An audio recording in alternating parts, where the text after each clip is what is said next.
So you want to make a YouTube channel? You've come to the right place. It's your lucky day. Because today I'm going to go over the 5 things that you need to know before you start a YouTube channel. Or maybe you started one and you're like, I have no idea where to go from here. Let me help you, young one. Young, naive YouTuber. If you're new to one of my videos, my name is Hannah. I go by Hlander. I do hauls. I do vlogs. I do reviews.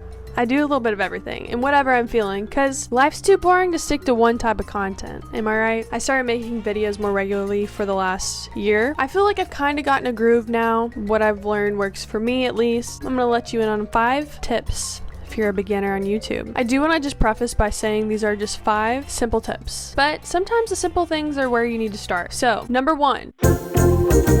How are you going to shoot your videos? If you have an iPhone, you have a way to shoot a video. You do not need to go out and spend $600 on an expensive camera. You have probably one of the best cameras that you can start a YouTube channel with in your pocket. Let me tell you, I think for the first year or so, I used my iPhone and it worked wonderfully. Even the most popular YouTubers will use their iPhone from time to time. There's no reason to go out and spend your life savings on a camera, especially if you're not quite sure, how regularly you're gonna make videos, what you really want to make your channel about. Just start with your iPhone, trust me. After about 2 years, I waited for a Black Friday sale and I got a Sony ZV-1. I have loved it. It's probably been the best investment I could have made for my YouTube channel, but that was after I knew that I really enjoyed doing this as a hobby and I really wanted to kind of up my game. Plus, I've always loved cameras.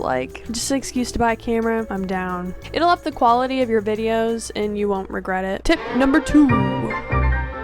Editing. The best thing you should know about editing starting out is it's a learning curve. It's gonna take some time to get into the groove of things. You may not realize it, but a lot of big YouTubers have editors, so they don't have to go through the nitty-gritty and cut and put in a cool edit here and there. Best way to start out if you have questions about editing is YouTube. Search for videos of how I edit my video, how to edit in iMovie. The main tool that people use for editing in the beginning is iMovie. If you know how to use iMovie and you want to up to something maybe a little bit more professional, it has a little bit more things here and there that you can do that you can't do in iMovie. That's gonna be Final Cut Pro or Adobe Premiere. Those softwares are very complex. It is gonna be a lot harder to edit your videos, but you can do a lot more professional things in it. I still use iMovie. I think it gets the job done for what I need to do. Honestly, I know a cool edit can make your videos look so much cooler, but you really don't need to overdo it, especially in the beginning. And you can do a lot with iMovie. Get in there, play around, watch other people's YouTube videos with a mindset of an editor, and practice makes perfect. I mean, it's just gonna take practice to get better, just like anything else. I'm still learning and growing. You'll learn this quickly, but editing takes a really long time. You just have to stick it through. You have to, if that's what you really want. With any sort of results, you're just gonna have to stick it out. I wanna say an average video for me takes about 4 hours to edit. That may be generous. At the beginning, I know I took a full 2 days to edit a video. Depends on the length too. Number 3.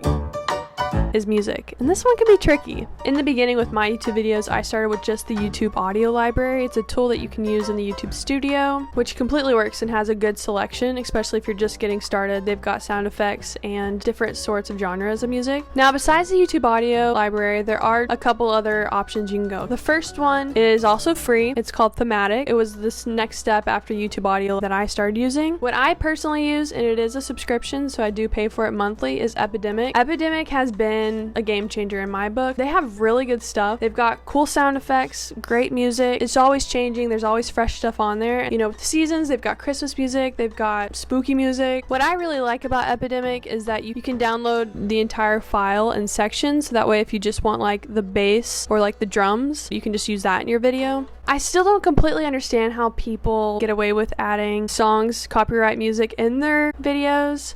I think they just get demonetized or maybe a copyright strike. But a lot of times I think people can get away with adding like 5 seconds of a popular song. I don't know. All in all, I don't think you're supposed to do it, and I don't want to get in trouble. Tip number 4, it's uploading. We're talking about uploading. Now, everyone will tell you, you have to upload weekly or else YouTube will forget about you forever. I don't think it's true, and let me tell you why. A lot of YouTube experts will say they've done research and it doesn't really matter if you upload consistently every single week. But with that being said, it is important that in the beginning, being a new creator, new channel, you need to build a catalog. You need to have videos that someone can come to your channel and watch, enjoy, decide they want to subscribe, become a part of your community. They want to get to know you. They want to get to know like what it is that they're investing in. While it's not really important that you upload weekly at the same time, same date, same moon phase, you need to be dedicated to building a library, building a community, having content for people to be invested in you. Whether that's shorts or long form content, it's important that you do be committed to it. Now, no one's gonna care if you upload a half-assed video, so it is important to upload stuff that you care about, stuff that excites you, stuff that you're passionate about, something that people are gonna wanna watch. Tip number 5. This is the last tip, and there's a little bit to this one. People will say this all the time, and you'll hear people talk about this. SEO, titles, thumbnails. It can be overwhelming. Let me dumb this down a little bit. SEO, search engine optimization.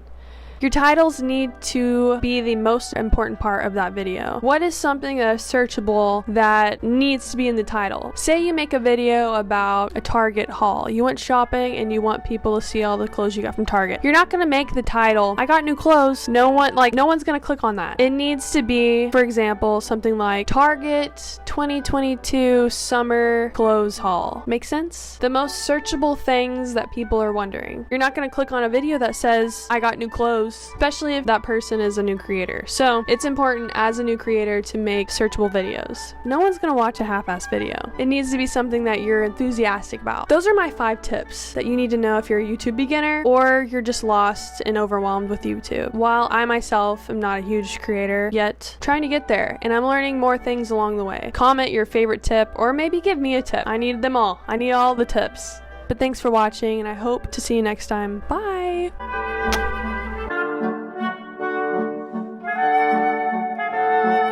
She's a rambling queen, isn't she?